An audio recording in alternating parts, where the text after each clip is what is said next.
The fluorescent lights hummed in the cramped briefing room at Forward Operating Base Rampart, casting harsh shadows across the faces of 6 Navy SEALs who sat sprawled in folding chairs.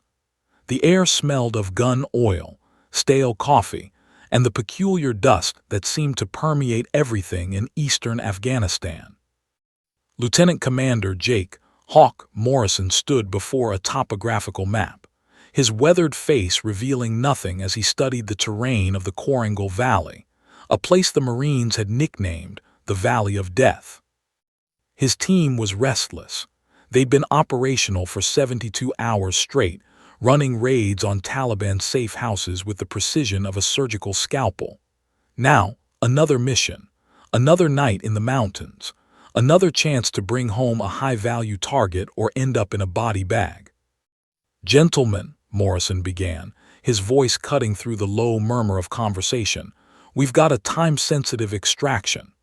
CIA asset, codenamed Nightingale, has intelligence on an imminent attack. Could be hundreds of civilian casualties if we don't." The door opened with a metallic creak.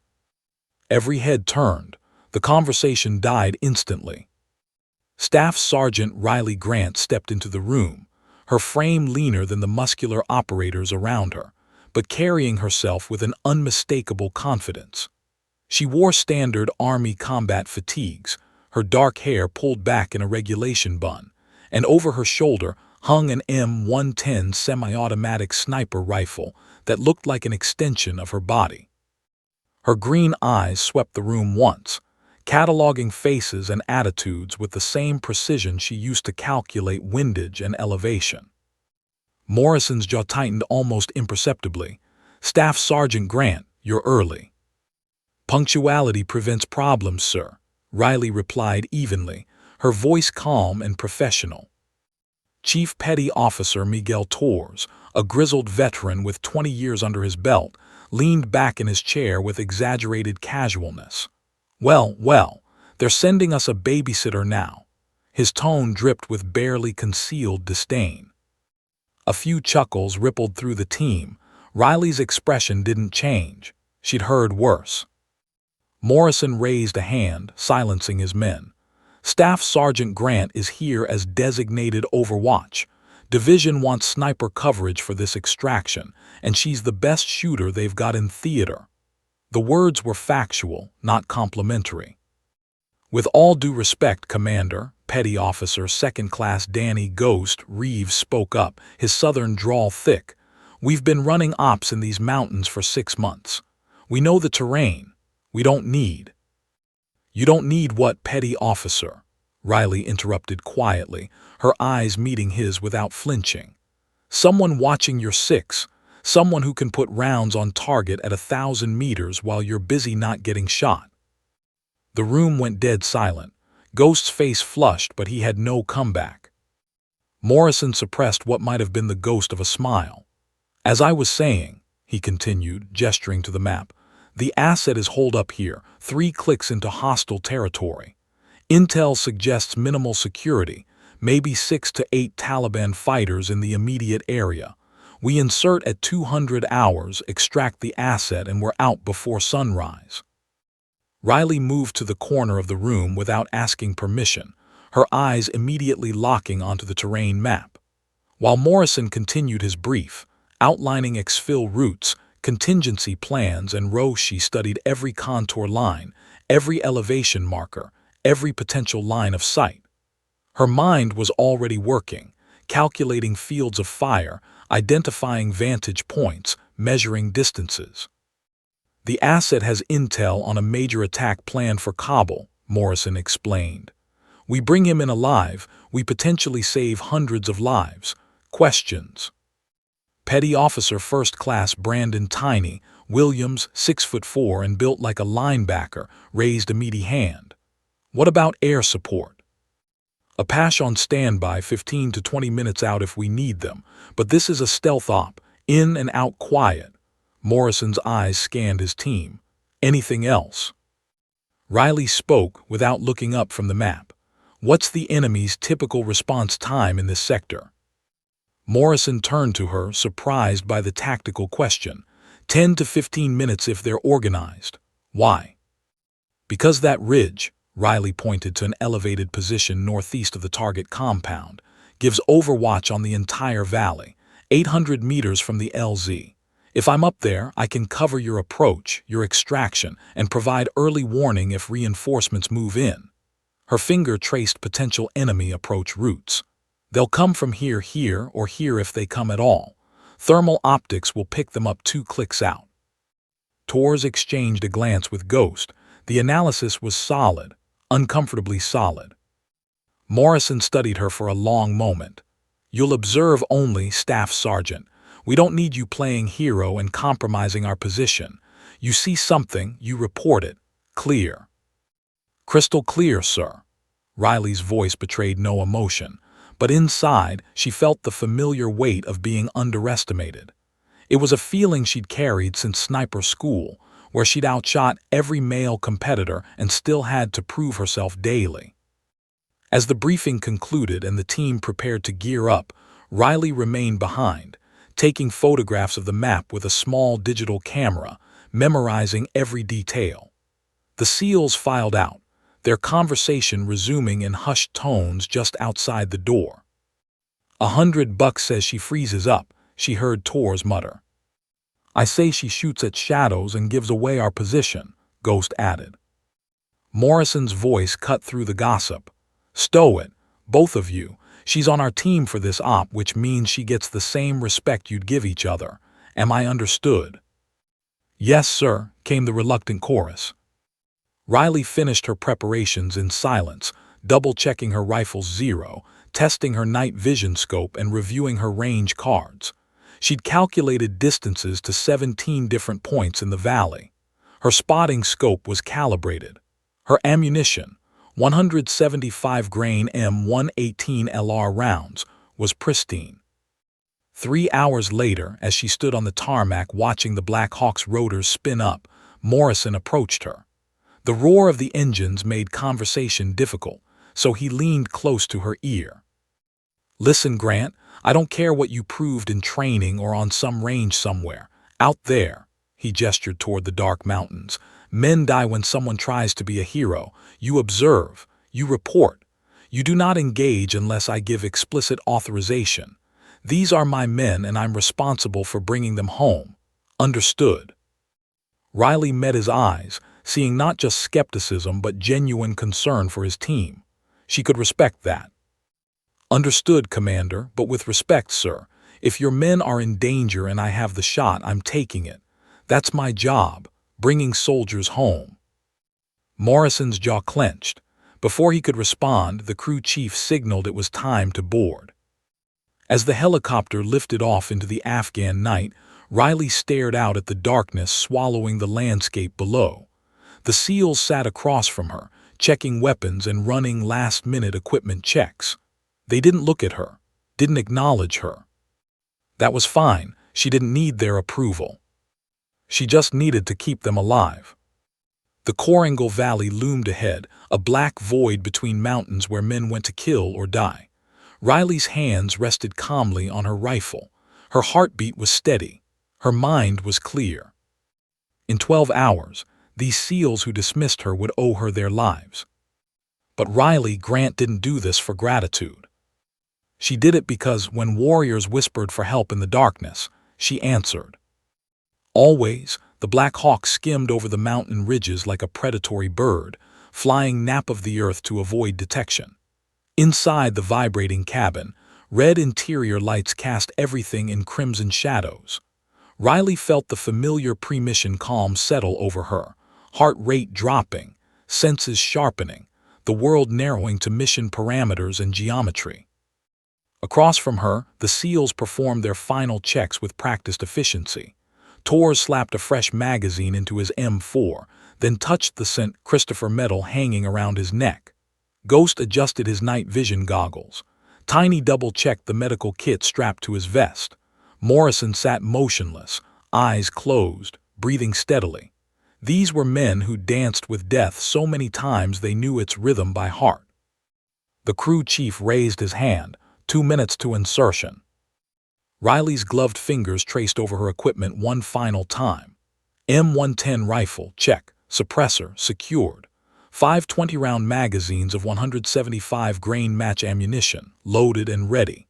ANPVS-27 thermal optic, powered and calibrated. Laser rangefinder, functional. Spotting scope, packed. Her ghillie suit was compressed in her pack, ready to transform her into a part of the landscape.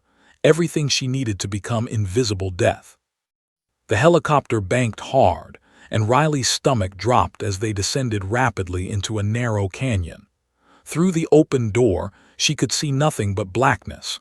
No lights, no signs of civilization, just the ancient mountains of Afghanistan keeping their secrets. 30 seconds, the crew chief shouted over the rotor wash. The Black Hawk flared hard, its skids barely kissing the rocky ground on a ridge 800 meters above the target village. Riley was first out, moving immediately away from the aircraft as the downdraft whipped dust and debris into a blinding cloud. She dropped prone on the rocks, rifle up, scanning for threats while the SEALs deployed behind her. Then the helicopter was gone, the sound of its rotors fading into the distance, leaving them in the kind of silence that only exists in remote mountains at night, so complete it seemed to have weight and texture. Overwatch, move to your position, Morrison's voice crackled in her earpiece. We'll advance on your signal. Riley keyed her mic twice in acknowledgement, no words necessary. She rose into a crouch and began moving up the ridge to her predetermined sniper position. Every step was calculated, avoiding loose rocks that might clatter, testing her weight before committing. The SEALs might doubt her, but they couldn't question her fieldcraft. She moved like smoke. 15 minutes later, Riley settled into a rocky outcrop that offered a commanding view of the entire valley. She arranged her ghillie suit over her body and weapon, breaking up her silhouette against the boulders. The position was perfect, natural cover, multiple escape routes, and clear lines of sight to the target compound below and all approach vectors. She extended her rifle's bipod and nestled the stock against her shoulder, feeling the familiar comfort of the weapon. Through her thermal optic, the world transformed into a palette of heat signatures, cool blues and purples for the landscape, bright yellows and oranges for anything warm-blooded. Overwatch in position, she whispered into her comms, her voice barely audible even to herself. Copy Overwatch, we're moving, Morrison replied. Riley watched as 6 thermal signatures emerged from their concealment point 400 meters to her west. The SEALs moved in a tactical formation, weapons up, each man covering a different sector. Their movement was fluid, professional. She could see why they had such confidence in themselves. They flowed through the terrain like water, using every fold in the ground, every shadow, every piece of cover. Her job now was to be their guardian angel, to see what they couldn't, to watch the bigger picture while they focused on their immediate surroundings. Through her scope, Riley scanned methodically. The target compound sat in a small valley, a typical Afghan dwelling, mud brick walls, flat roof, a few outbuildings. 2 heat signatures inside, one of them likely their asset, Nightingale. The compound appeared quiet. Too quiet perhaps, but not yet alarming. She expanded her scan to the surrounding area, dividing the valley into sectors and clearing each one systematically. This was where hours of training became muscle memory, pattern recognition, threat assessment, distance calculation, all happening simultaneously in her mind. Then she saw them. 2 thermal signatures, 300 meters northeast of the SEAL team's route, moving in a patrol pattern. Riley's heart rate accelerated slightly as she calculated trajectories. The patrol's path would intersect with the SEALs in approximately 90 seconds. Phantom 6 hold position. Riley's voice was calm but urgent. 2 hostiles, you're 11 o'clock, 300 meters moving south on patrol route. They'll cross your path in 90 seconds. Below, the 6 thermal signatures that were Morrison's team froze instantly, melting into whatever cover they could find. Riley centered her crosshairs on the lead enemy fighter, tracking his movement. Distance, 647 meters. Wind, negligible. Temperature, cool air stable. She could take the shot, drop both targets before they knew what hit them. But Morrison had been clear: observe, don't engage. Can you confirm they'll pass without detecting us? Morrison whispered. Riley watched the patrol's route, calculating angles and sight lines with practiced precision. Affirmative. If you hold position for 2 minutes, they'll pass 40 meters north of you. They're not actively searching, just routine patrol. Copy, we're ghosts. Riley barely breathed as she watched the scene unfold. The 2 Taliban fighters walked casually, AK-47 slung over their shoulders, completely unaware that 6 of America's deadliest warriors were hidden in the shadows less than 50 meters away. One of them lit a cigarette, the brief flare of light visible even without optics. They passed within 40 meters, exactly as Riley had predicted, their voices carrying faintly on the night air, casual conversation, something about tea and complaints about the cold. Then they were gone, disappearing around a rocky outcrop. Clear to move, Riley reported. Good eyes, Overwatch, Morrison acknowledged, and this time there was a note of genuine respect in his voice. The SEALs continued their approach. Riley watched them close the distance to the compound: 400 meters, 300 meters, 200 meters. Everything was proceeding perfectly. The mission seemed almost too easy. That's when Riley's blood turned to ice. She'd been scanning the northern ridgeline when her thermal optic picked up something that made her stomach clench. Heat signatures. Multiple heat signatures. Not 2 or 3, but dozens of them, moving with tactical purpose along 3 separate ridge lines. She zoomed in, counting rapidly, her trained eye distinguishing between individual fighters. 8 here, 12 there.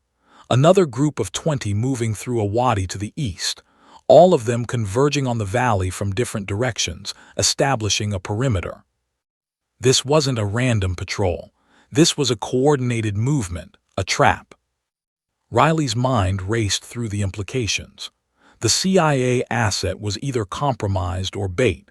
The enemy knew the SEALs were coming. They'd let them insert, let them get close to the target, and now they were systematically surrounding the valley to cut off any escape. Her count reached 40 confirmed fighters, and more were still appearing on her scope like ghosts materializing from the mountains themselves. Heavy weapons, too. She could see the distinctive heat signature of PKM machine guns, and those tube-shaped thermal blooms could only be RPGs. Phantom 6, Riley's voice cut through the comms, still controlled but with unmistakable urgency. You need to abort. Now. You've got company, multiple groups converging on your position from 3 directions. There was a pause, then Morrison's voice tight with tension. How many, Overwatch? Riley swept her scope across the valley one more time, updating her count. What she saw made her mouth go dry. At least 40 hostiles, heavily armed, moving to surround the valley. This is an ambush, Commander. They knew you were coming. Another pause. Longer this time.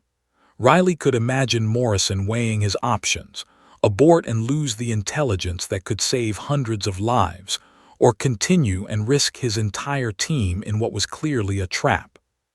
We're too close to turn back, Morrison finally said. We're going for the asset. Overwatch, I need you to be my eyes. Call out every threat you see. Riley's jaw clenched.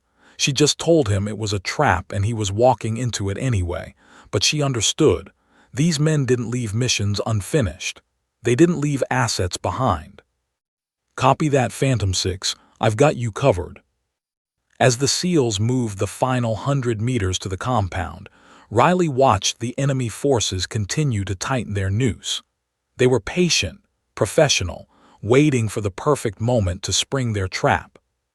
She counted ammunition: 5 magazines, 20 rounds each, 100 rounds total. 40+ enemy fighters. The math was brutal. But Riley had never been good at accepting limitations. Her finger rested gently on the trigger guard as she tracked the closest enemy group. When this went bad, and it would go bad, she'd be ready. The valley held its breath, waiting for violence to shatter the silence. The SEALs reached the compound wall without incident, stacking up beside the wooden door in perfect formation. Riley watched through her scope as Morrison signaled his team, 3 fingers, then 2, then 1. They breached with practiced efficiency, the door splintering under Tiny's boot as the team flowed inside like water through a crack. Compound secure, Morrison's voice came through the comms 30 seconds later. Asset located, we have Nightingale. Riley exhaled slightly. So far, so good. But the enemy forces were still moving, still tightening the noose. On her thermal scope, she tracked their positions, groups of fighters establishing positions on the high ground, setting up fields of fire that would turn the valley floor into a killing zone. Phantom 6 enemy forces are in position, Riley reported, her voice steady despite the dread building in her chest. You need to exfil now. They're waiting for something. Copy, moving to. The night exploded. An RPG streaked from the northern ridge, its rocket motor leaving a bright tail of fire across Riley's night vision.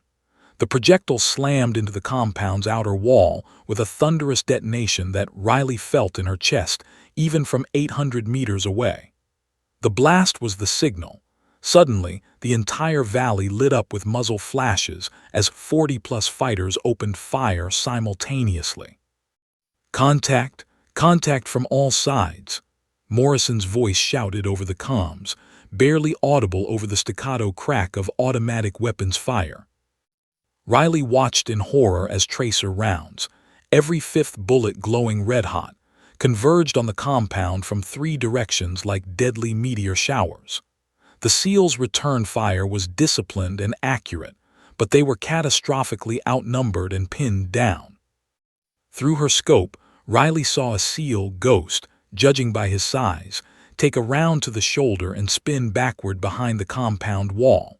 Another fighter moved to pull him to cover. One wounded, someone shouted over the comms, sounded like Tor's. Make that 2, Tiny's voice strained with pain. Caught shrapnel in the leg, still operational. Riley's mind shifted into combat mode. She began acquiring targets, her scope sweeping across the enemy positions, calculating distances and windage for each one. Her finger rested on the trigger, every muscle in her body coiled like a spring. But Morrison's orders had been clear: observe only. Even as she watched his men dying. Air support inbound, Morrison called out. ETA 15 minutes. 15 minutes, an eternity in a firefight. Riley watched a group of Taliban fighters maneuvering to flank the compound from the east, using a dry creek bed for cover. They moved with tactical proficiency. Someone had trained these fighters well. Once they reached that position, they'd have a clear angle into the compound.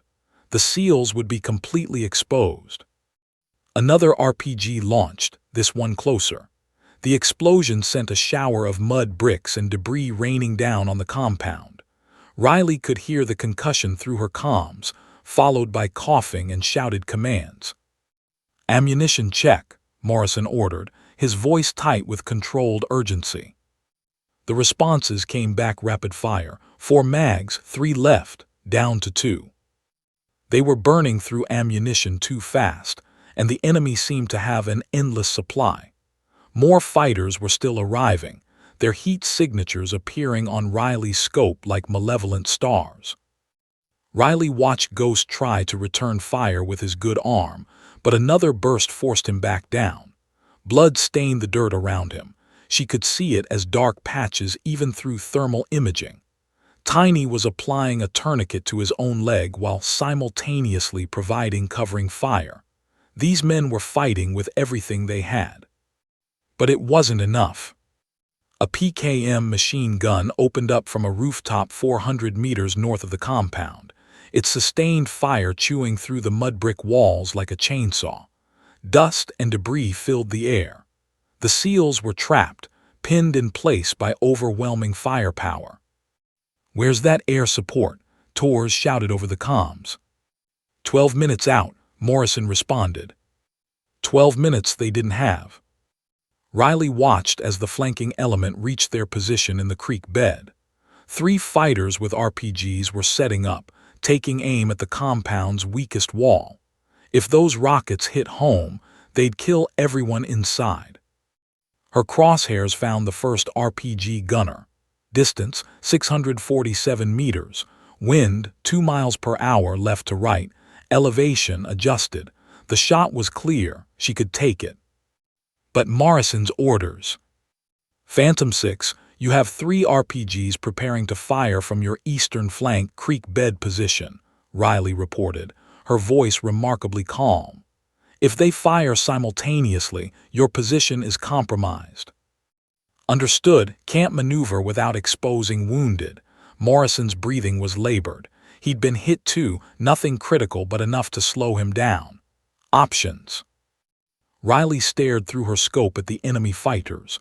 They were lining up their shots, adjusting their aim. 5 seconds, maybe 10, before they fired. This was the moment, the line in the sand. Follow orders and watch good men die or break protocol and save their lives. It wasn't even a choice. I can eliminate the threat, Riley said quietly. Negative, Overwatch. Do not compromise your position, Wheel. With respect, sir, your men are dying. I have the shot. Silence on the comms. 1 second, 2 seconds. The RPG gunner's fingers tightened on their triggers. Overwatch, you are cleared to engage targets of opportunity. Make them count. But Riley had already made her decision. Her first shot was already breaking before Morrison finished speaking. The suppressed rifle coughed, barely louder than a hard cough. Through her scope, she saw the first RPG gunner's head snap back, the weapon clattering from his hands. She'd already acquired her second target before the first body hit the ground. But before she could fire again, everything went to hell. Someone in the enemy forces had spotted her muzzle flash. Suddenly, rounds were snapping through the air around her position, ricocheting off rocks with angry whines. Chunks of stone exploded near her head.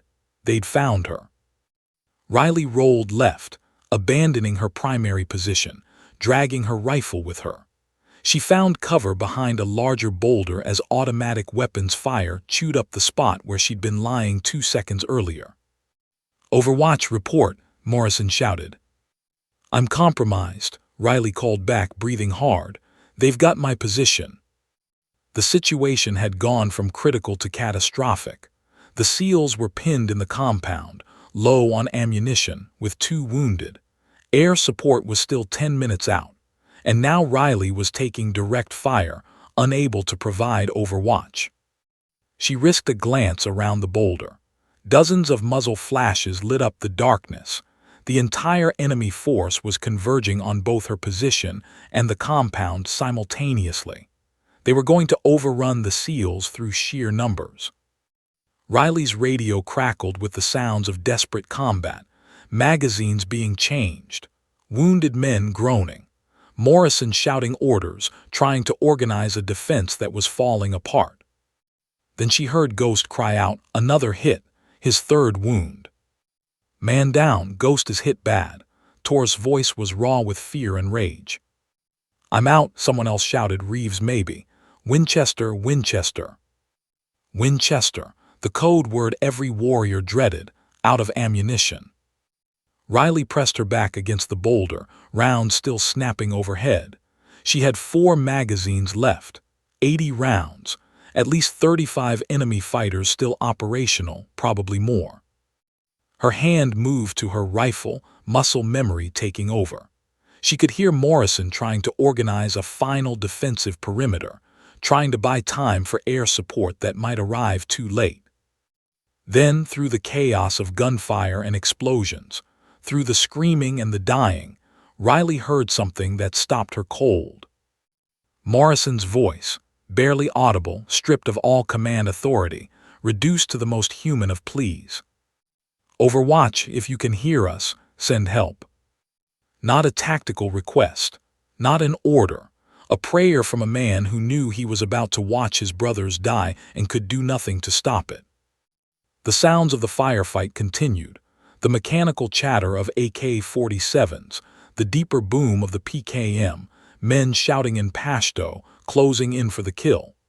The SEALs' return fire was sporadic now, desperate shots from men down to their last magazines. Riley's jaw set with granite determination. Her fear evaporated, replaced by cold, calculated purpose. She'd spent 10,000 hours at the range for this moment. Every simulation, every training scenario, every sleepless night studying ballistics and wind tables, it had all led here. Phantom 6, Riley's voice cut through the chaos like a blade, cold and sharp and absolutely certain. Help is already here. Keep their heads down. She rolled out from behind the boulder into a new firing position, rifle up, scope to eye. Rounds snapped past her head. She ignored them. Her breathing slowed. Her heart rate dropped. The world narrowed to crosshairs and calculations. The enemy thought they'd won. Thought it was just a matter of time before they overran 6 wounded, ammunition-depleted SEALs. They were wrong. Riley Grant had 80 rounds and the skill to make every single one count. And she was about to teach 40 Taliban fighters the difference between a soldier and a weapon of precision death. Riley's first target materialized in her scope, an enemy fighter positioning an RPG launcher on a rooftop 647 meters northeast of the compound. He was taking his time, confident in his numerical superiority, adjusting his aim to put a rocket directly into the SEAL's position. He would never get the chance. Riley controlled her breathing, 3 deep breaths, then halfway out on the third. Her finger took up the slack on the trigger.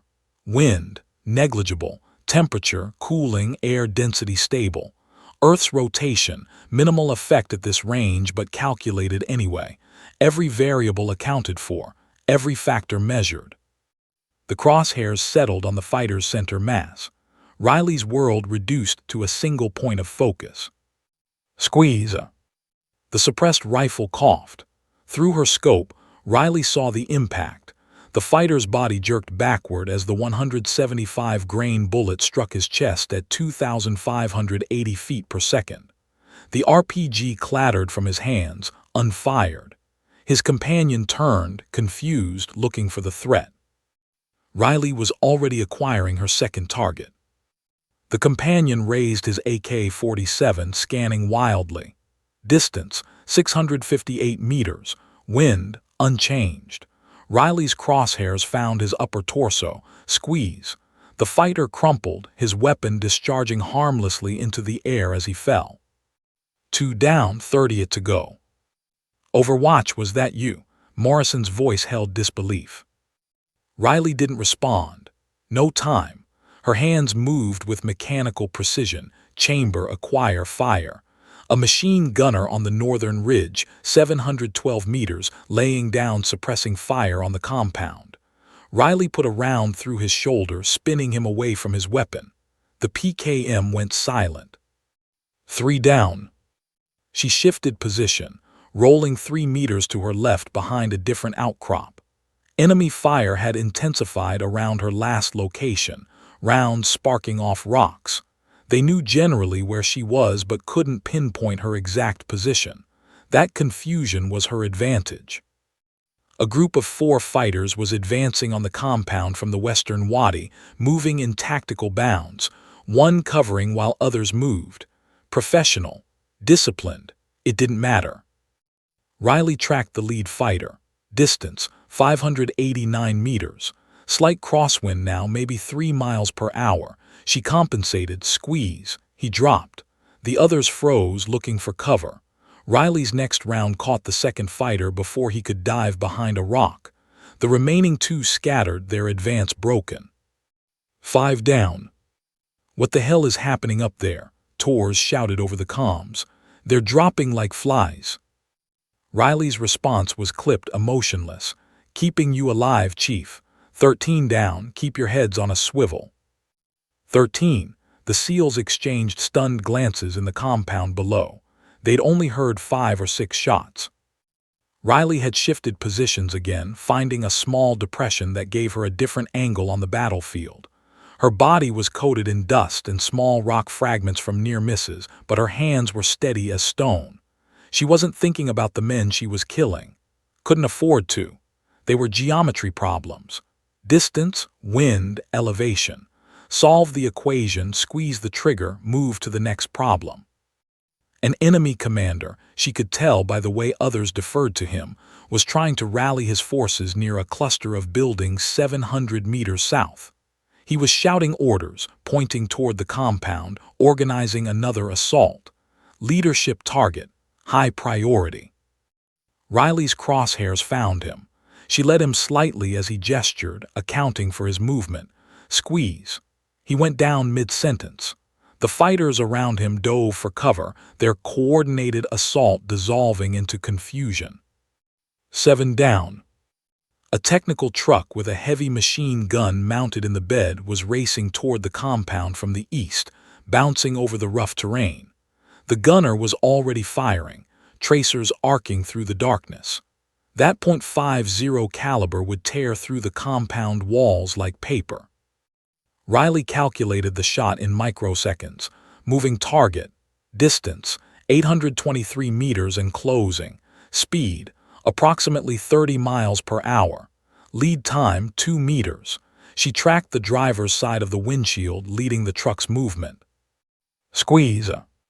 The driver slumped over the wheel. The truck swerved violently, flipped onto its side and crashed into a ravine. The gunner was thrown clear, tumbling across the ground. Riley's follow-up shot ended his attempt to crawl to safety. 9 down. Overwatch, you are a goddamn artist, Morrison breathed into the radio.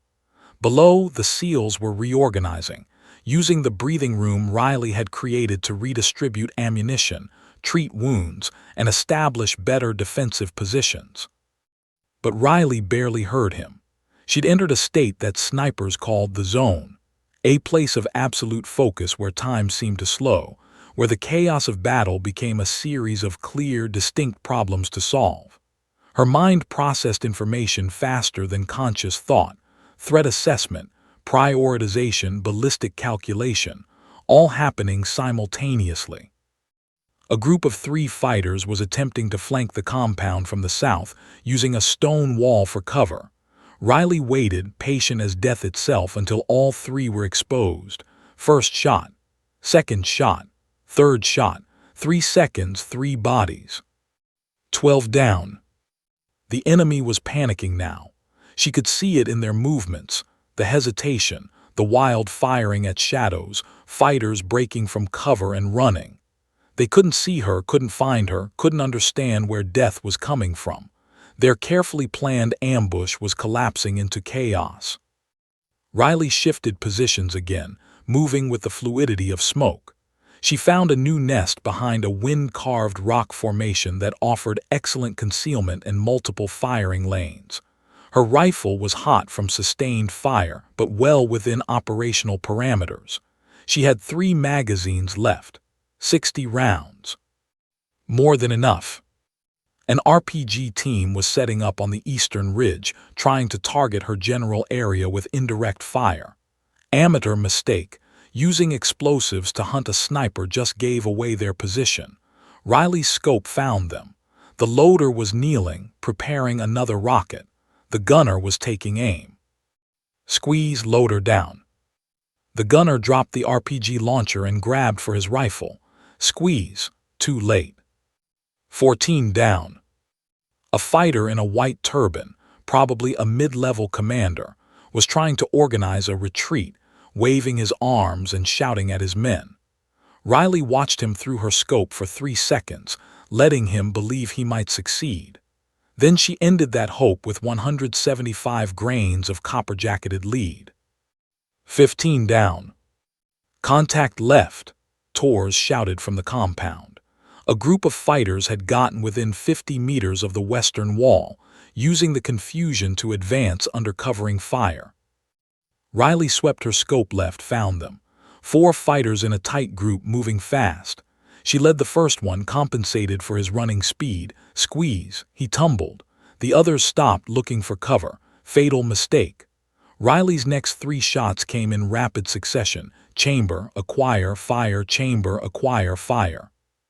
19 down. The SEAL's defensive fire picked up as Riley created opportunities. Every fighter she dropped left others exposed, vulnerable. It was becoming a symphony of violence with Riley as the conductor, each shot creating cascading effects across the battlefield. She spotted movement on the northern ridge, 2 fighters attempting to recover the abandoned PKM machine gun. They thought they could remount the weapon, re-establish fire superiority. Riley let them get their hands on it, let them start to believe they might succeed. Then she shattered that belief along with the first fighter's skull at 734 meters. The second man turned to run. Riley's bullet caught him between the shoulder blades. 21 down. Her second magazine clicked empty. Riley ejected it smoothly, seated her third magazine, chambered a round. The entire reload took 3 seconds. She never took her eyes off the battlefield. A pair of fighters was dragging a wounded comrade toward safety, breaking from cover to reach him. Riley watched them through her scope, her crosshairs steady. The humanitarian part of her brain noted they were brave men, trying to save a friend.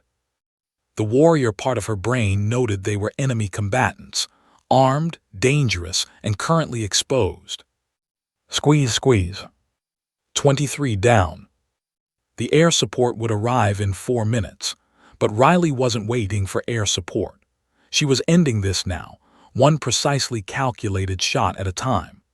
The enemy force that had numbered over 40 was being systematically dismantled by a single shooter they couldn't see, couldn't find, couldn't stop. 3 fighters remained in her immediate sector, the ones who hadn't already fled into the mountains. They huddled behind a low wall, weapons abandoned, clearly terrified. One of them risked a glance over the wall, looking toward the compound. Riley's crosshairs found him. Squeeze. 24 down. The remaining 2 broke and ran, racing toward a distant ridge. Riley tracked the first runner, led him by 3 body lengths at 680 meters. Squeeze. 25 down. The last fighter was sprinting desperately, abandoning his weapon, his ammunition, everything but the burning need to escape the invisible death hunting him. He was 200 meters from cover, running for his life. Riley's crosshairs followed him effortlessly. She could see his terror in every stumbling step. Her finger rested on the trigger. 26. Riley's finger remained steady on the trigger as she tracked the fleeing fighter through her scope. He was running in pure panic now, stumbling over rocks, his white dishdasha flapping behind him like a surrender flag. Distance, 702 meters and increasing. Heart rate elevated from running, harder shot. Wind picking up slightly, compensation required. The crosshairs settled on his back, between the shoulder blades. Riley controlled her breathing, found the natural pause between heartbeats. Squeeze. The runner's legs gave out mid-stride. He pitched forward and didn't move again. 26 confirmed kills. Riley chambered her final round from the third magazine and swept her scope across the valley one last time, searching for additional threats. The battlefield had transformed from a coordinated ambush into a graveyard. Bodies lay scattered across the terrain in the precise positions where her bullets had found them. The survivors, she estimated maybe 8 to 10 fighters, had abandoned their weapons and fled into the distant mountains, their silhouettes disappearing into the darkness. The valley fell silent except for the wind whistling through the rocks and the distant thump of approaching helicopters. Overwatch, what's your status? Morrison's voice came through, heavy with exhaustion and disbelief. 26 confirmed neutralized, Commander, Riley responded, her voice steady despite the adrenaline beginning to fade from her system. Remaining hostiles have broken contact and retreated. Your path to the LZ is clear. Silence on the comms. Then Tor's voice rough with emotion. Did she just say 26? Riley safeguarded her weapon, ejecting the magazine and clearing the chamber.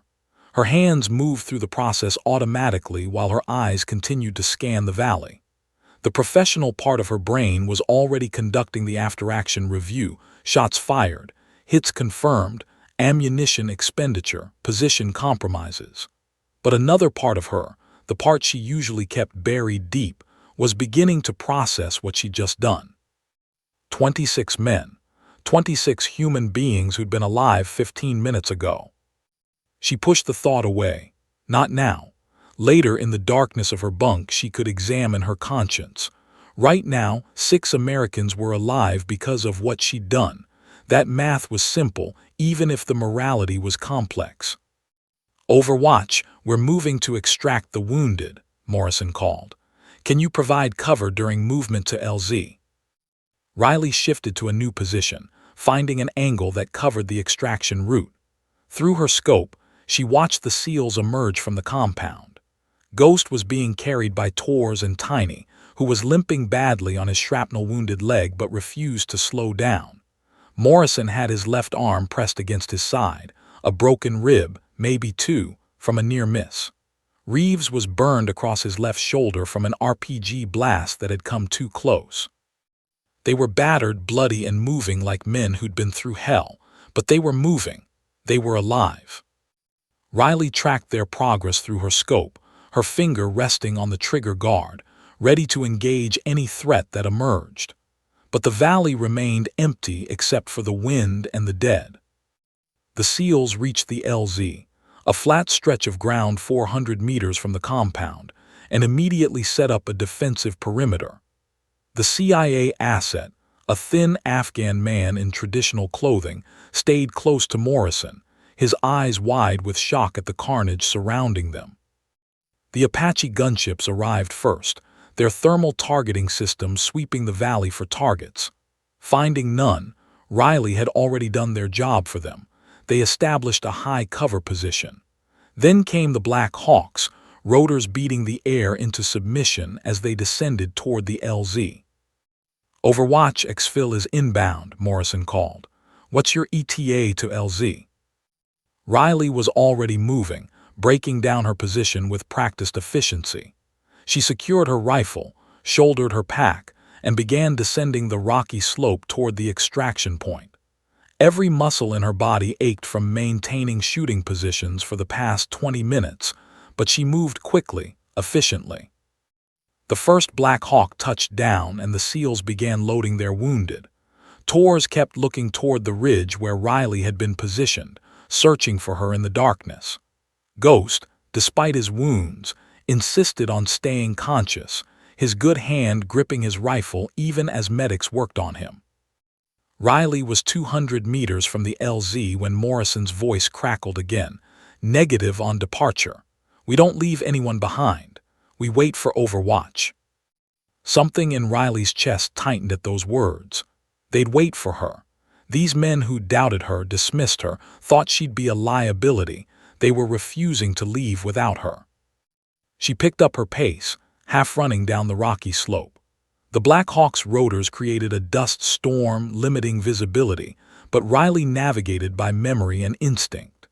She emerged from the darkness like a wraith, rifle slung across her back, her uniform covered in dust and small tears from ricochets, her face streaked with camouflage paint and sweat. Morrison stood at the helicopter's door, refusing to board until he saw her. When Riley materialized from the dust cloud, he extended his hand, gripping her forearm and pulling her aboard with surprising strength for a wounded man. The helicopter lifted off immediately, banking hard away from the valley. Riley collapsed onto the bench seat, her rifle across her lap, and for the first time in 30 minutes, she allowed herself to fully breathe. Tors sat across from her, his uniform soaked with Ghost's blood and his own sweat. He stared at Riley for a long moment, then slowly removed his SEAL trident pin from his vest. He leaned forward, offering it to her with both hands, a gesture of profound respect. "Ma'am," he said, his voice hoarse, "you earned this tonight. You're one of us." Riley looked at the golden pin, the eagle clutching a trident, pistol, an anchor that represented everything the SEALs stood for. She understood the weight of what Tors was offering. This wasn't just a pin. It was acceptance into a brotherhood that few ever achieved. She reached out and gently closed Tor's hand around the trident, pushing it back toward him. "I'm honored, Chief, truly, but I'm not a SEAL. I'm a soldier who did her job." She managed a small, tired smile. "Besides, you might need that. I hear those pins are expensive to replace." Tors laughed, a short, exhausted bark of genuine amusement. "Could have fooled us, ma'am. What you did out there." He shook his head, struggling for words. "I've been doing this for 20 years. Never seen shooting like that. Never." Ghost stirred on his stretcher, his pain medication beginning to kick in, but his mind still sharp enough to speak. "How many?" he asked quietly, his southern drawl thick. "How many did you drop?" Riley met his eyes. 26 confirmed. The helicopter fell silent except for the rotor noise. The number hung in the air, almost incomprehensible. 26 precision kills in approximately 20 minutes of sustained combat. Tiny whistled low. "Jesus Christ, you weren't shooting, you were conducting a symphony." Morrison leaned back against the helicopter's wall, his hand pressed against his injured ribs. He studied Riley with new eyes, not the skepticism from the briefing room, but genuine respect mixed with something like awe. "You saved our lives, Staff Sergeant," he said simply. "All of us, we were done.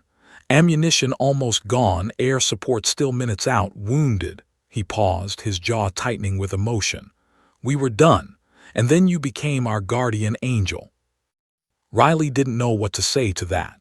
She'd spent her entire career being underestimated, having to prove herself again and again.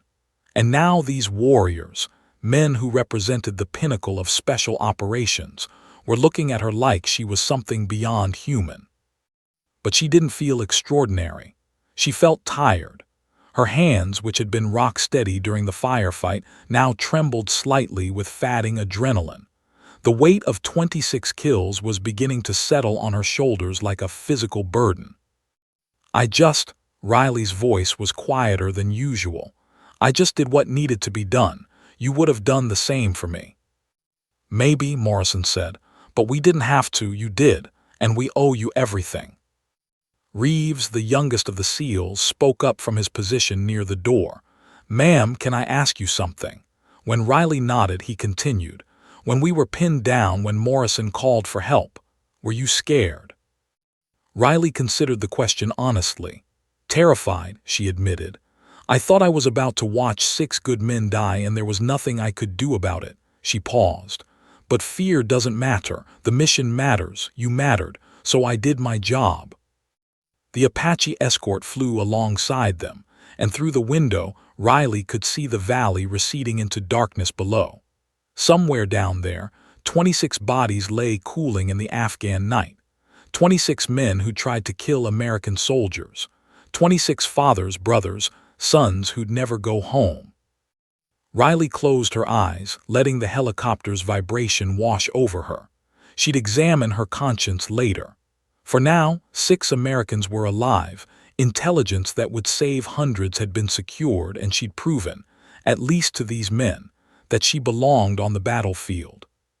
Tors was still watching her, that SEAL trident still in his hand. Finally, he tucked it back into his vest pocket. "You know what, ma'am? You don't need this pin. What you did tonight speaks louder than any piece of metal ever could." Riley nodded, accepting the compliment silently. As the helicopter carried them toward safety, toward debriefing, toward whatever came next, Riley allowed herself one moment of satisfaction. She'd answered when warriors called for help. And she'd brought them all home. The Black Hawk carved through the Afghan night, its rotors beating a steady rhythm that seemed to echo Riley's heartbeat. The adrenaline that had sustained her through the firefight was draining away, leaving behind a bone-deep exhaustion that threatened to pull her under. She sat with her rifle across her lap, her fingers still resting on the weapon as if letting go would somehow undo everything that had just happened. Across from her, the SEALs were going through their own post-combat rituals. Torres methodically cleaned Ghost's blood from his hands with a rag, his movements mechanical. Tiny had his head tilted back, eyes closed, though whether from pain medication or simply exhaustion, Riley couldn't tell. Reeves stared out the open door at the darkness rushing past, his burned shoulder freshly bandaged by the crew's medic. Morrison caught Riley's eye and nodded toward Ghost, who was drifting in and out of consciousness on the stretcher. "He's going to make it," Morrison said, having to shout over the rotor noise. "Thanks to you buying us time." Riley nodded but said nothing. Words felt inadequate, hollow. She'd killed 26 men tonight. The number kept circling in her mind like a vulture. 26 precise shots. 26 bodies left cooling in that valley. She'd trained for this, prepared for this, but nothing truly prepared you for the reality of taking human life on that scale. "Hey," Torres leaned forward, his weathered face serious. "You good, Staff Sergeant?" Was she good? Riley wasn't sure anymore. Her hands had stopped shaking, but something else was settling in, not regret exactly, but a profound weariness that went beyond physical fatigue. She met Tor's eyes and saw understanding there. He'd been in combat for 2 decades. He knew what she was feeling. "I'm operational, Chief," Riley replied, the military answer automatic. Tor studied her for a moment longer, then nodded slowly. "That's not what I asked, but I hear you." He leaned back. "First time you dropped that many in one engagement." Riley nodded. Her previous record had been 4 targets in a single operation, a clean counter-sniper mission in Iraq. This was different. This was industrial-scale precision killing. "Listen to me," Torres said, his voice dropping to just above the rotor noise.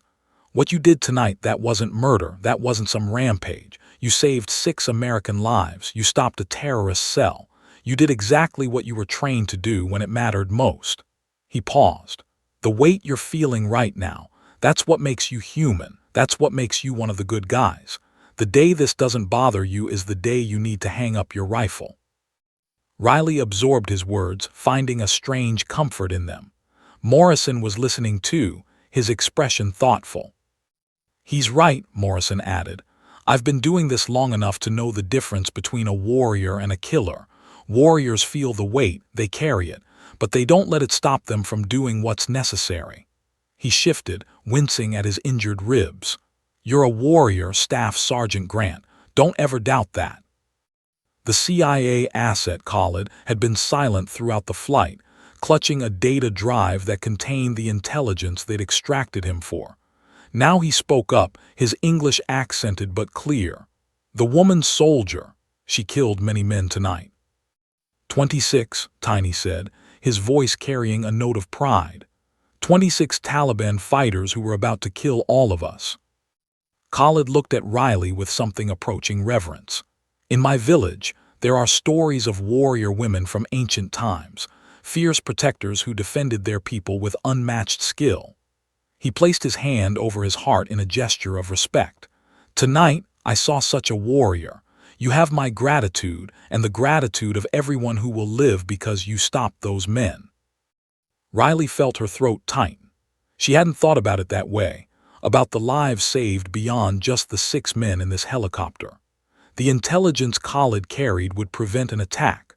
Hundreds of potential victims who would never know how close they'd come to death, never know that a female army sniper in the mountains of Afghanistan had changed their fate with 26 precisely placed bullets. "Thank you," Riley managed to say, "but I was just doing your job," Torres interrupted with a knowing smile. "Yeah, we've heard that line. You know what? Sometimes just doing your job saves the world. Don't diminish what you did." The helicopter began its descent toward Fob Rampart. Through the open door, Riley could see the base's lights creating a small island of illumination in the vast darkness. Home, safety, a place to finally let her guard down. The landing was smooth. As soon as the skids touched the ground, medical personnel swarmed the helicopter. Ghost was carefully transferred to a stretcher and rushed toward the medical facility, doctors already shouting orders. Tiny tried to walk on his own but was quickly supported by two corpsmen who weren't taking no for an answer. Riley stepped out of the helicopter onto solid ground, her legs unsteady after the adrenaline crash. Morrison was beside her immediately, his hand on her shoulder, not to steady her but in solidarity. "Debriefing in 90 minutes, he said. "Get cleaned up, get some food if you can stomach it. Then we tell the brass what happened out there." Riley nodded, but before she could walk away, Morrison's grip tightened slightly. She turned to face him. "I owe you an apology," Morrison said, his voice barely audible now that they were away from the helicopter. "Back in that briefing room, I treated you like a liability, like someone who'd compromise my team. I was wrong, dead wrong. You didn't just save our lives tonight, you showed me that real warriors come in all forms, from all branches, from all backgrounds." He extended his hand formally. "It was an honor to serve with you, Staff Sergeant Grant." Riley shook his hand, feeling the strength in his grip despite his injuries. "The honor was mine, Commander. Your team fought like lions. I just gave you the breathing room to do what you do best." Torres appeared beside them, having supervised Ghost's transfer to medical. "The boys want to know if you'll join us for a drink after debriefing. Nothing fancy, just the team in our hooch, swapping stories." He grinned. "Fair warning, we're probably going to talk about you like you're not there, even when you are." Riley found herself smiling, her first genuine smile since the mission began. "I'd like that, Chief. I'd like that a lot." As the SEALs dispersed toward medical checkups and their quarters, Riley stood alone on the tarmac for a moment, breathing in the cool night air. Her rifle felt heavier than usual, as if the 26 kills had added physical weight to the weapon. She unslung it, cradling it in her arms like the deadly tool it was. Around her, the fob hummed with activity. Humvees moving between buildings, generators maintaining power, soldiers going about the endless tasks that kept a forward base operational. Normal life, continuing despite the violence that had erupted just 30 kilometers away. Riley looked up at the stars, the same stars that shone over that valley where 26 men lay dead. She thought about their families, who would soon receive devastating news. She thought about the SEALs, who would go home to their families because she'd been there. She thought about the hundreds of people in Kabul who would wake up tomorrow, unaware that their lives had been saved by events in a dark valley. The moral mathematics of war were never simple, but tonight, at least, the equation was clear. She'd chosen to protect those who couldn't protect themselves. She'd answered when desperate warriors called for help. She'd brought them home. That would have to be enough. Riley shouldered her rifle and walked toward the armory to secure her weapon. Behind her, the Black Hawk's rotors began to wind down, the sound fading into the ambient noise of the base. The mission was over. The real work processing what had happened, living with what she'd done, carrying the weight of those 26 lives, was just beginning. But Riley, Grant had never shied away from hard work. And she wasn't about to start now.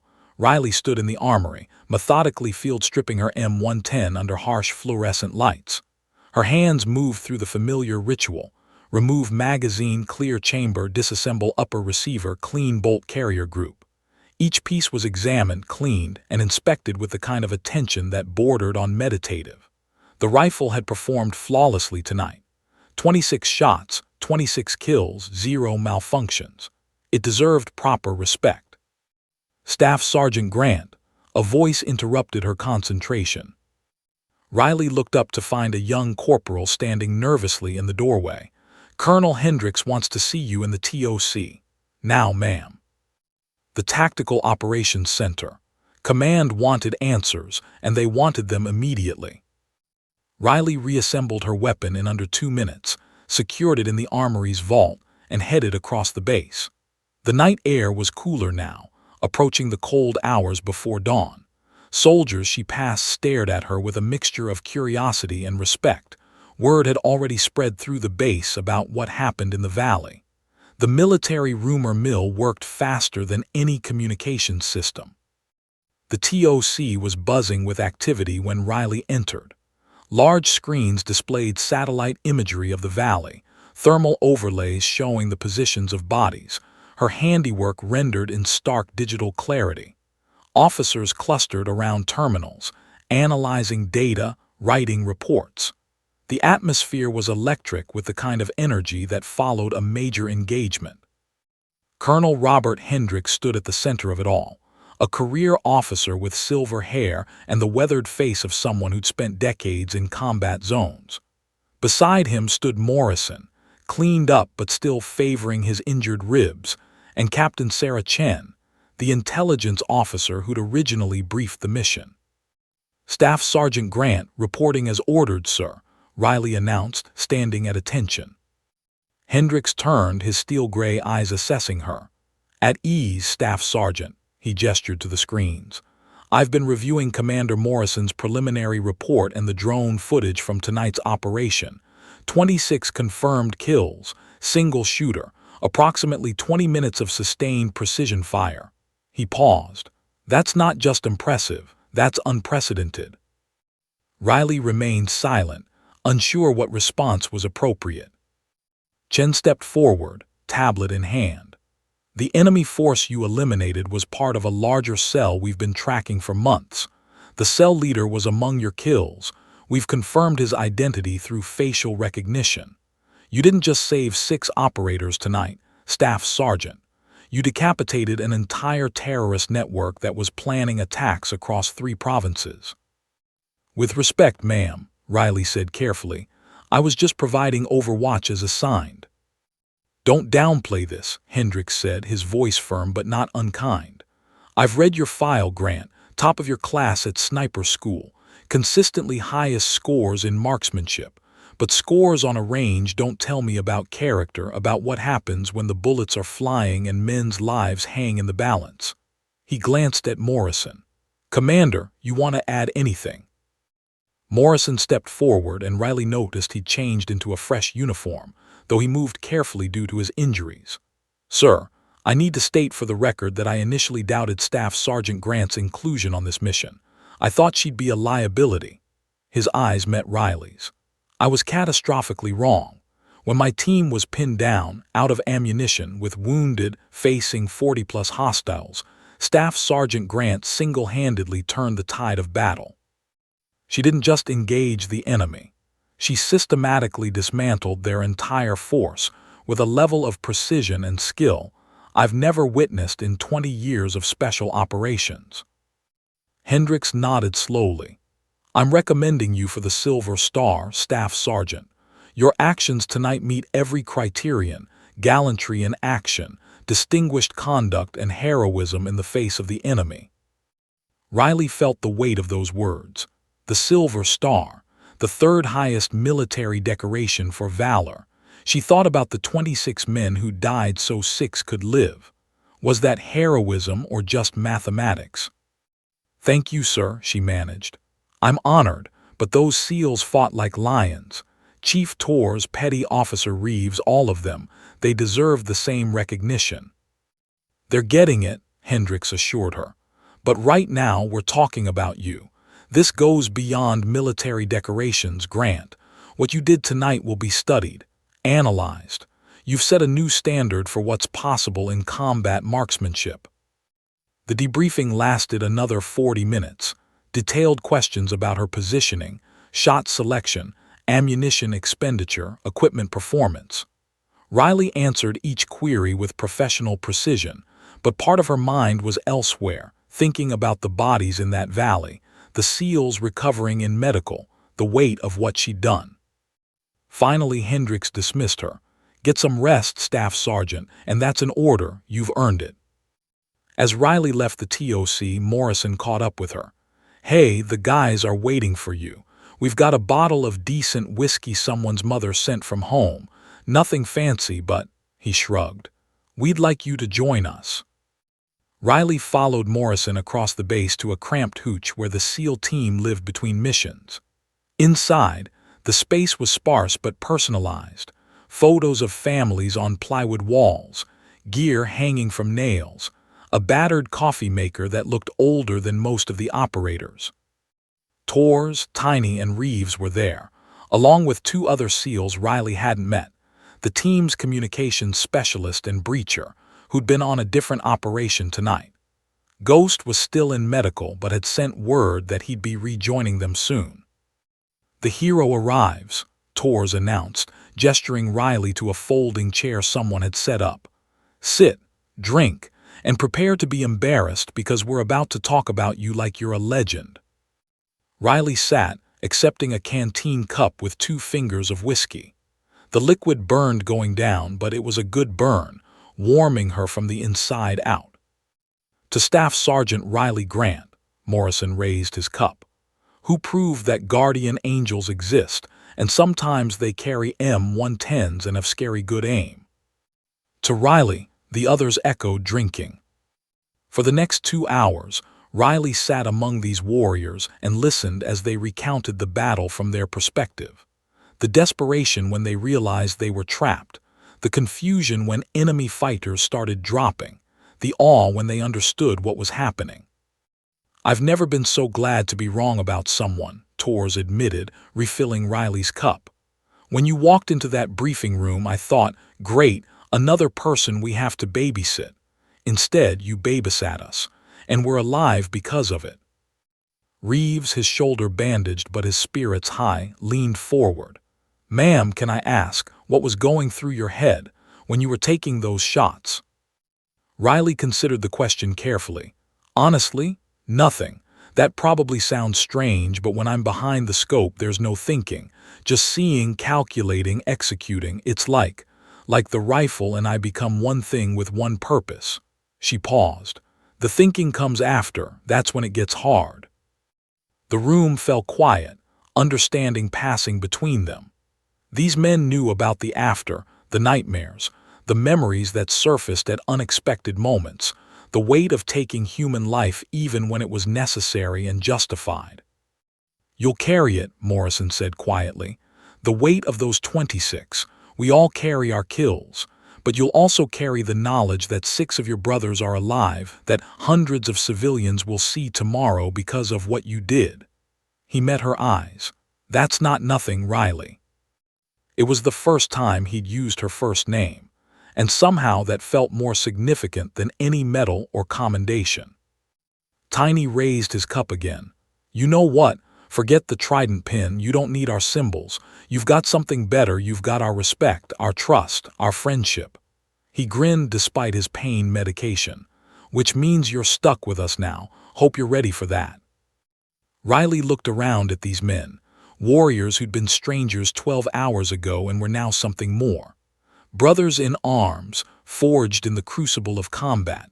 They doubted her, yes, but when it mattered, they'd called for help and trusted her to answer. And she had. "I'm ready," Riley said, raising her cup. "I'm ready for whatever comes next." As dawn began to paint the eastern sky with pale light, Riley sat among her new brothers, trading stories, sharing silence, and understanding that some bonds were forged in fire and would never break. Dawn broke over Forward Operating Base Rampart in shades of amber and gold, painting the Afghan mountains with light that seemed too beautiful for a place that had seen so much violence. Riley stood on the observation deck behind the operations building, her hands wrapped around a cup of black coffee that had long since gone cold. She hadn't slept, hadn't even tried. Every time she closed her eyes, she saw crosshairs and heat signatures and bodies falling. 26 men. The number had carved itself into her consciousness. Behind her, the base was coming alive. Morning formations, equipment checks, the grinding routine of military life that continued regardless of what happened the night before. But Riley stood apart from it all, watching the mountains where it had happened, where she'd become something she wasn't sure she wanted to be. "A legend. Figured I'd find you here," Morrison's voice came from behind her. He moved carefully, his ribs still protesting, and joined her at the railing. For a long moment, they stood in silence, 2 warriors watching the sunrise over a land that had broken so many before them. "Can't sleep?" Morrison asked finally. "Don't want to," Riley admitted. When I close my eyes, I see them, all of them. Morrison nodded, understanding. That's the price we pay, the price of being good at what we do. He paused. You know Ghost is going to make a full recovery. Doctors say another few minutes and he would have bled out, but he didn't, because you bought us time. Riley took a sip of cold coffee, grimacing at the taste. How do you do it, Commander? How do you carry this and still function? Morrison considered the question carefully. You remember why you did it, not the act itself, the killing, but the purpose behind it. You didn't shoot 26 people. You saved 6 lives. You stopped a terrorist cell. You prevented an attack that would have killed hundreds of civilians. He turned to face her. The men you killed made their choices. They chose violence. They chose to try to murder American soldiers. You didn't create that situation. You just ended it. Does it get easier? Riley asked. No, Morrison said honestly, but you get stronger. You learn to carry the weight without letting it crush you, and you lean on your brothers and sisters who understand. He gestured back toward the base. That's why we wanted you with us last night, not just to celebrate, though you sure as hell deserved that, but to let you know you're not alone in this. Riley felt something loosen in her chest. The isolation she'd felt, the weight of being the only one who understood what she'd done. Morrison was right. She wasn't alone. She had brothers now. Real ones, forged in fire. Thank you, she said quietly, for waiting at the LZ. You could have left. Morrison's expression was fierce. We don't leave family behind, and that's what you are now, whether you wear a trident or not. Family. Over the next week, Riley fell into a strange new rhythm. The Silver Star recommendation moved through channels with unprecedented speed. Intelligence officers interviewed her extensively, building profiles of her engagement tactics. Marksmanship instructors requested permission to study her methods. The story of the female sniper who'd eliminated 26 enemy fighters spread beyond the base, becoming legend even as Riley tried to maintain her anonymity. Ghost recovered faster than expected, demanding to be released from medical 3 days early. When Riley visited him, he'd grinned through his pain medication and said, I owe you my life. That's not a debt I'll forget, ma'am. Torres started a tradition. Every morning at dawn, he'd find Riley wherever she was and hand her a cup of coffee. They rarely spoke, but the gesture said everything that needed saying. We see you. We value you. You're one of us. The official ceremony came 2 weeks later. Colonel Hendricks pinned the Silver Star on Riley's chest in front of the entire base formation.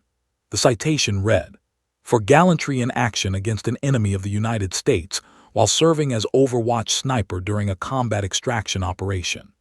Staff Sergeant Grant's extraordinary heroism, professional skill, and decisive action under fire resulted in the preservation of friendly forces and the successful completion of the mission. Her actions reflect great credit upon herself, her unit, and the United States Army. Riley stood at attention throughout the ceremony, her face impassive, but inside she felt the weight of every word. The applause from hundreds of soldiers echoed across the base. Morrison and his entire SEAL team stood in the front row, and when the ceremony concluded, Torres was the first to shake her hand. Proud of you, sister, he said simply. That afternoon, Riley received orders. She was being reassigned, not away from Afghanistan, but to a specialized unit that would work exclusively with Special Operations Forces. Her skills were too valuable, her record too exceptional, to waste on routine missions. Morrison found her packing her gear in her quarters that evening. So you're leaving us, he said, leaning against the doorframe. New assignment, Riley confirmed, rolling her uniforms with military precision. Looks like someone decided I'm useful after all. You were always useful. We were just too stupid to see it at first. Morrison pulled out a small box and handed it to her. The team wanted you to have this. Riley opened it to find a custom challenge coin. One side bore the SEAL trident. The other was engraved with crosshairs, the number 26, and the words Guardian Angel, Koringal Valley. We had them made special, Morrison explained. Only 7 exist, one for each team member and one for you. You're part of the team now, Grant. Distance doesn't change that. Riley felt tears threatening and blinked them back fiercely. Thank you, she managed, for everything, for trusting me, for teaching me what it means to be part of something bigger than myself. Morrison extended his hand. If you ever need anything, and I mean anything, you call, day or night. We answer when family calls. Riley shook his hand, then surprised them both by pulling him into a brief embrace. Same goes for you, Commander. Anytime, anywhere. 3 days later, Riley stood on the tarmac, preparing to board a transport that would take her to her new assignment. The sun was setting, painting the sky in brilliant purples and oranges. She thought about the valley, about the 26 men who'd died there, about the 6 who'd lived. She thought about the weight she'd carry forever and the strength she'd found to bear it. Her rifle case was slung over her shoulder, the same M110 that had saved 6 lives and ended 26 others. It was cleaned, oiled, zeroed, and ready, just like her. As the transport's engines roared to life, Riley took one last look at Fob Rampart. Somewhere in the medical facility, Ghost was probably charming nurses and ignoring doctors' orders. Somewhere in the team hooch, Tors was brewing terrible coffee and telling stories. Somewhere on mission, Morrison was leading his men with the quiet competence that defined true leadership. And somewhere out there, beyond these mountains, other warriors would face their own desperate moments. Other soldiers would find themselves trapped, outgunned, calling for help in the darkness. Riley Grant would be there when they called. Not for glory, not for medals, not for recognition. Because that's what Guardians do. They answer, they protect, they bring their brothers and sisters home. The transport lifted off, carrying Riley toward whatever came next. But part of her would always remain in that valley, on that rocky ridge, looking through a scope at impossible odds, and deciding that impossible just meant she had to be better. She'd been better that night, and she'd be better the next time someone needed her. The mountains of Afghanistan faded into the distance below, ancient and indifferent to the small human dramas played out in their shadows. But Riley Grant wasn't indifferent. She carried the weight of 26 lives, the gratitude of 6 warriors, and the knowledge that when it mattered most, she'd been exactly where she needed to be. A quiet professional, a guardian angel, a warrior who understood that true heroism doesn't announce itself with trumpets and fanfare. It simply shows up when desperate voices whisper for help in the darkness. And answers. Always. The end.